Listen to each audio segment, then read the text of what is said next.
May isang bagay na unti-unting nagbabago para sa'yo, Scorpio, at hindi ito maingay, kundi banayad lang. Sa pagitan ng Enero 16 na at 17, isiniwalat ng tarot ang isang tahimik na sandaling magbabago ng lahat, isang pagliko na maraming tao ang hindi mapapansin pero ikaw, nakatakdang marinig ito. Isang pintong akala mong tuluyan ng nagsara ay muling bumubukas, hindi dahil sa puwersa, kundi dahil sa tamang panahon. Nagpapakita ang mensaheng ito sa panahong pinakamalakas ang iyong intuisyon, pero pinakamalakas din ang iyong pagdududa. Hindi nagkataon lang ang sinasabi ng mga baraha, nagsasalita sila sa mga sandaling may kabuluhan. At sa ngayon, itinuturo nila ang isang bagong oportunidad na kayang baguhin ang direksyon ng iyong buhay, kung handa kang mapansin ang mga senyales bago ito tuluyang lumipas.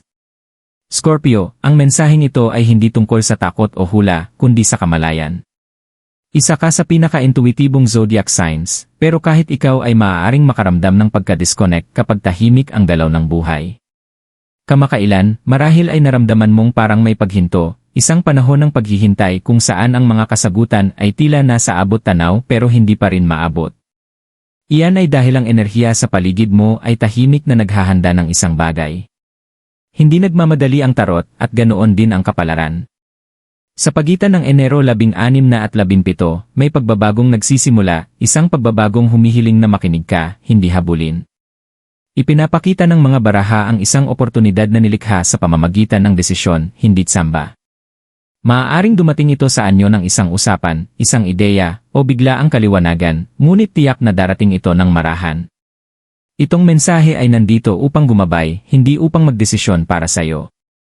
Manatiling naroroon sa kasalukuyan, pagkatiwalaan ng iyong pakiramdam, at hayaang unti-unting mabuksan ang kwento, dahil ang kabanatang ito ay nagsisimula sa kamalayan.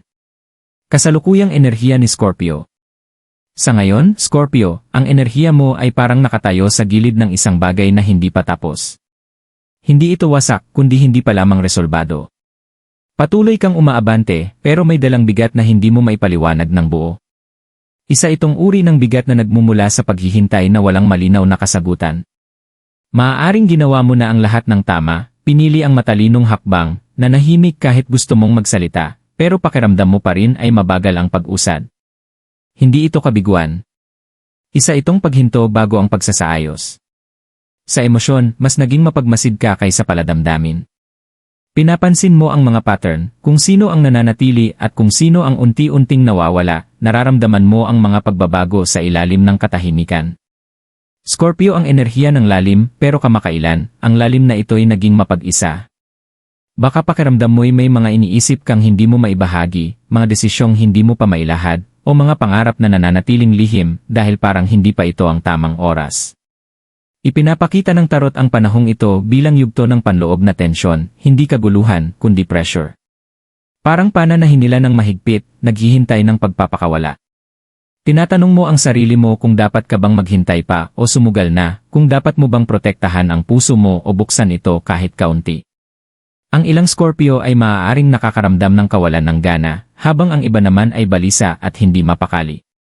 Pero pareho lang ang pinagmumulan nito, isang pagbabagong nasa proseso. Ang pinakamahalaga rito ay ito, walang natigil. Gumagalaw ang enerhiya, tahimik na lang. Habang ikaw ay nagtitiis at nagpapatuloy, tahimik na inaayos ng universo ang mga piraso sa likod ng eksena. Itinuturo ng yugtong ito ang pasensya, pero higit pa roon, kamalayan. Inaanyayahan kang kilalanin kung ano ang hindi na umaakma, kahit pa masakit ang bitawan. Ipinapakita ng mga barahan na ang katahimikang emosyonal na ito ay pansamantala lamang. May layunin ito, ihanda ka para mapansin ang oportunidad kapag dumating ito, dahil pag dumating na, hindi ito magtatagal. Ang pagbubunyag ng tarot card. Habang isinasaayos ang mga baraha, biglang naging kapansin-pansing tahimik ang enerhiya sa paligid ng pagbasa. Hindi ito magulong shuffle, mabagal, maingat, halos parang may paggalang, na parabang nauunawaan mismo ng tarot ang bigat ng revelasyong ito. Malakas ang tugon ng Scorpio sa mga ganitong sandali, kapag ang katahimikan ay mas malakas pa sa salita.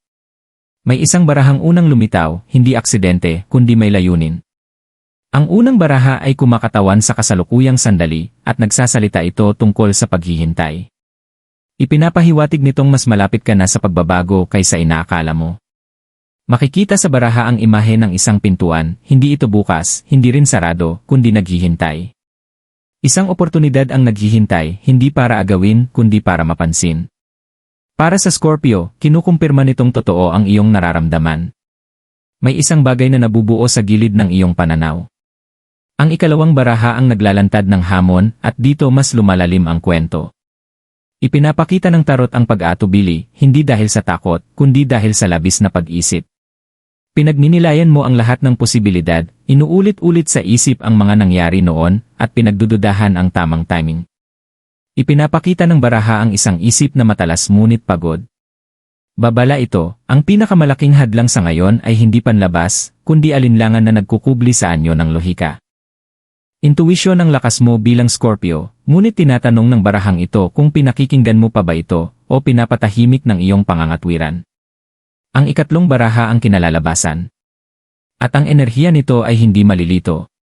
Ipinahihiwatig nito ang galaw, pag-unlad, at pag-aliin. Kapag may desisyon ng ginawa, agad itong susundan ng momentum. Walang mabagal na paglalantad dito. Ipinapakita ng tarot na ang oportunidad na ito ay may dalang paggalaw, hindi ito ulit ng lumang cycle, kundi magdadala sa iyo sa bagong direksyon.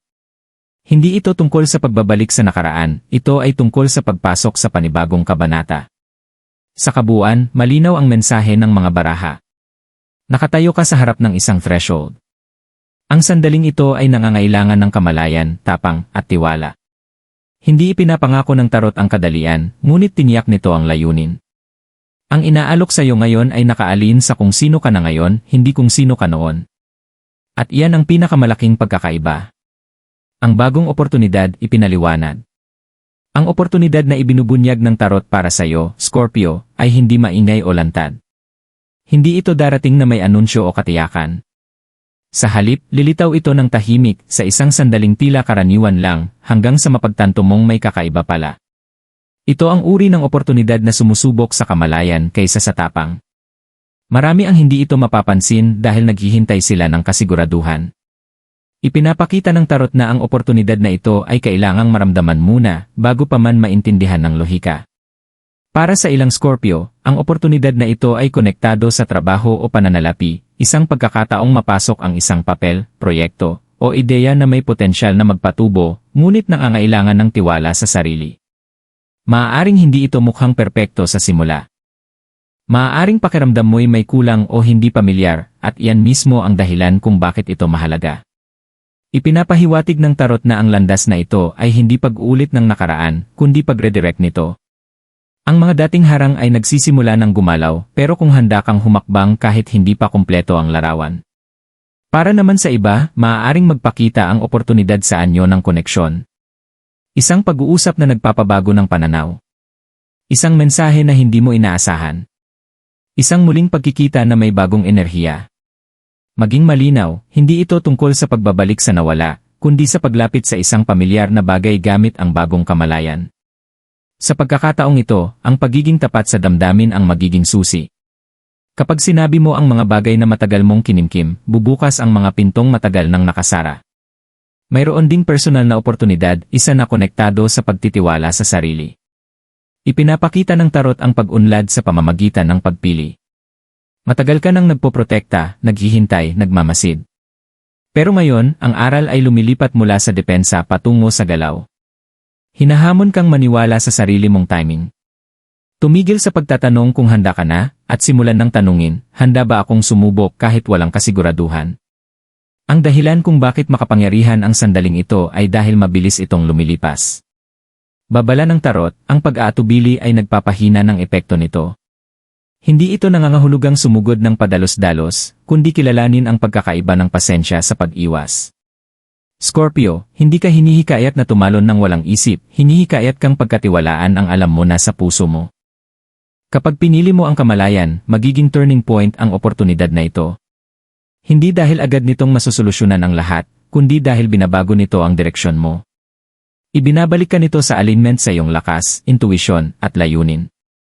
At kapag nagsimula na ang alignment na yan, sunod-sunod na ang paggalaw. Enero 16 na 17, bakit mahalaga ang mga petsa na ito?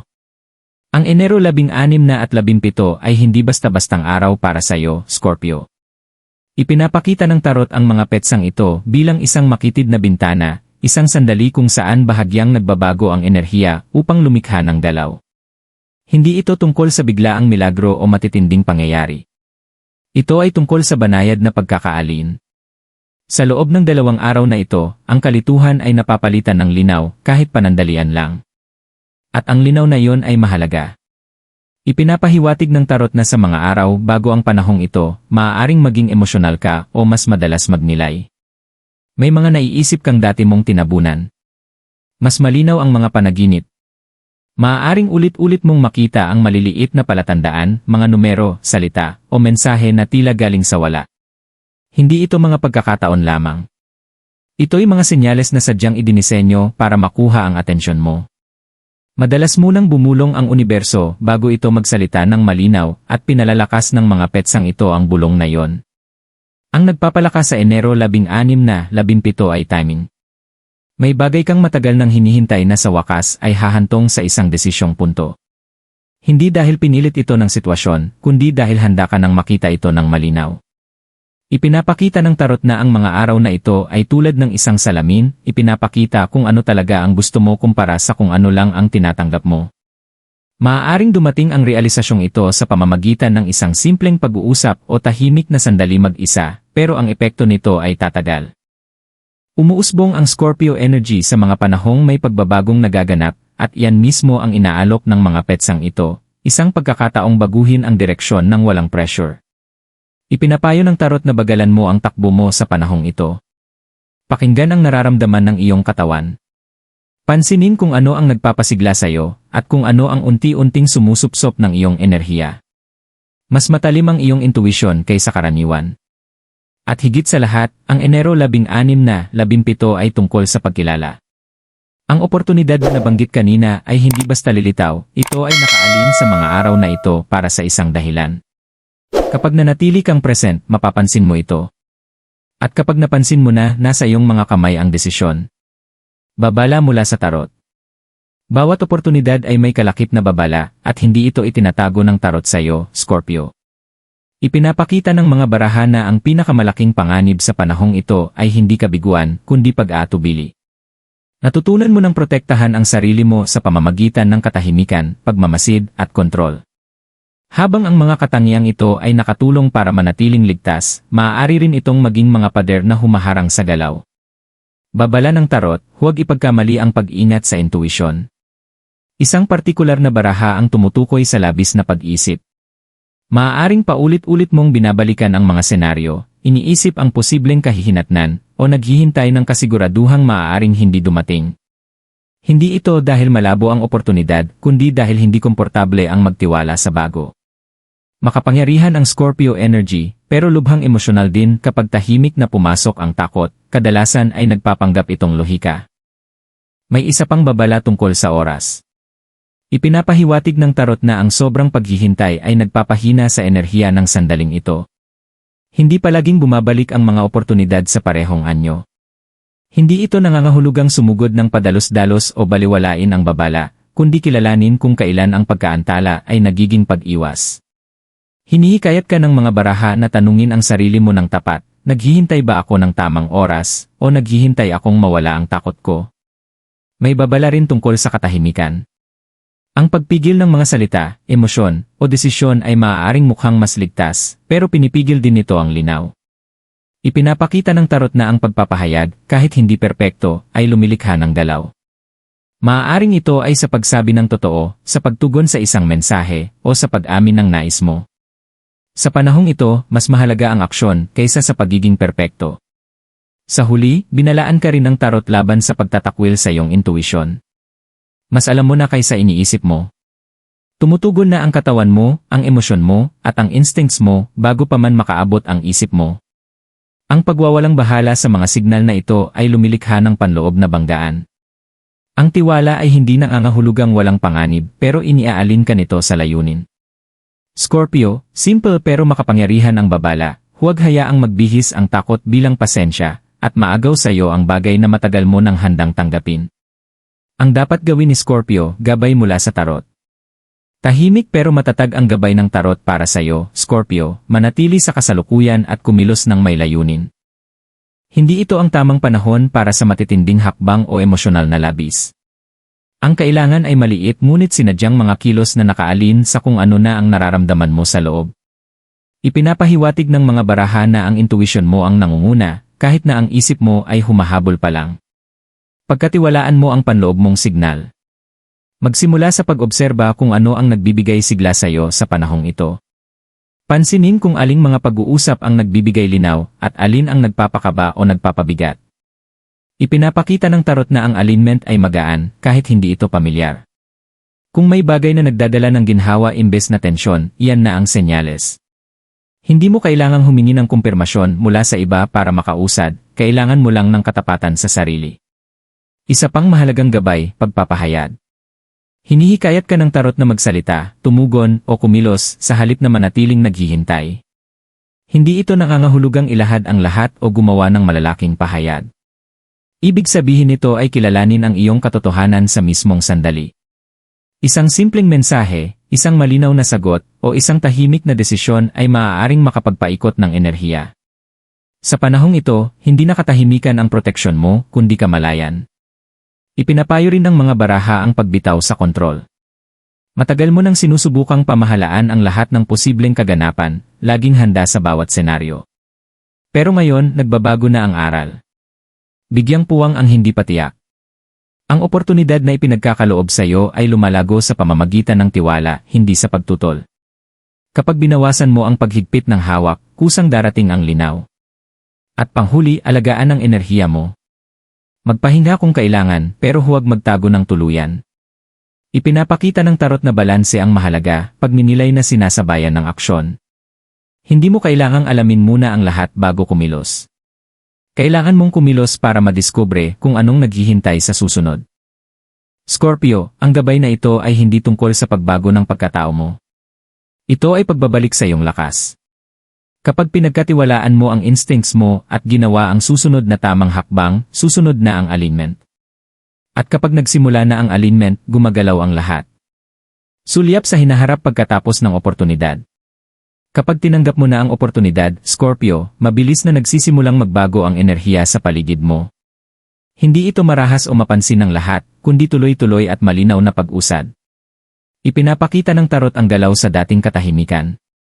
Ang mga desisyon ay nagiging mas magaan. Ang pagdududa ay unti-unting nawawala. Unti-unti mong napagtatanto na mas mabigat pala ang takot na bitbit mo kaysa sa mismong landas na tinatahak mo ngayon. Ang hinaharap na ito ay hindi tungkol sa pagiging perpekto, kundi sa pagkakaroon ng momentum. Nagsisimulang magsama-sama ang maliliit na tagumpay. Bumabalik ang tiwala sa sarili, hindi dahil sa assurance mula sa iba, kundi dahil sa mga hakbang na ikaw mismo ang gumawa. Mapapansin mo ring iba na ang tugon ng mga tao sa iyo, hinahatak sila ng linaw mo at ng panatag mong presensya. Ipinapakita ng tarot na ang bagong yugtong ito ay ibinabalik ang direksyon sa buhay mo. Hindi mo na kailangang questionin ang bawat hakbang dahil kampante ka ng kaya mong umangkop habang nagpapatuloy. Sa emosyon, may pakiramdam ng gaan. Nawawala ang bigat ng paghihintay. Mas nararamdaman mong nakaalin ka sa layunin mo kahit hindi pa buo ang larawan ng hinaharap. Binubuksan ng oportunidad na ito ang espasyo para sa paglago, sa trabaho, relasyon, o kumpiyansa sa sarili. Hindi mo na inuulit-ulit ang nakaraan sa isip, tumugon ka na ngayon sa kasalukuyan. Ipinapakita rin ng tarot ang panibagong koneksyon sa iyong intuition. Nakikinig ka na rito ng walang takot, tinatanggap ito bilang gabay imbes na babala. Ang hinaharap na ito ay hindi tungkol sa pagtaka sa kung sino ka noon, kundi sa pagyakap sa kung sino ka talagang inihahanda mong maging. At kapag nagsimula na ang transisyong ito, isang mahalagang bagay ang mapagtatanto mo. Hindi ang pagkuha ng risk ang pinakamahirap, kundi ang pagtitiwala sa sarili para gawin ito. Scorpio, natagpuan ka ng mensaheng ito dahil handa ka ng makinig. Hindi lumilitaw ang tarot ng basta-basta, at ganoon din ang sandaling ito sa buhay mo. Matagal mo nang pinaghahandaan ang pagbabago, kahit hindi mo ito lubos na napansin, sa pamamagitan ng pasensya, pagninilay, at tahimik na lakas. Pinaalala ng mga baraha na ang pag-unlad ay hindi laging malakas ang dating. Minsan, dumarating ito bilang isang pagpipili ang ikaw lang ang tunay na nakakaramdam. Pagkatiwalaan mo ang mga bagay na tumutugma sa'yo. Pahalagahan mo ang anumang nararamdamang nakaalin sa loob mo. Hindi ka nahuli at hindi ka rin kulang. Narito ka sa eksaktong lugar kung saan ka dapat naroroon upang humakbang ng may kamalayan. Nagbubukas ang landas, Scorpio, sa sandaling piliin mong tahakin ito. Kung tumimo sa iyo ang pagbasa na ito, bigyan mo ng sandali ang sarili mong magpakita ng suporta sa aming channel. I like ang video na ito, mag-subscribe para sa mas marami pang tarot at zodiac insights, at I-share ang iyong saloobin sa comment section sa ibaba. Ipaalam sa amin kung aling mensahe ang pinakatumama sa iyo. Dahil maaaring ang kwento mo ang magsilbing gabay sa iba.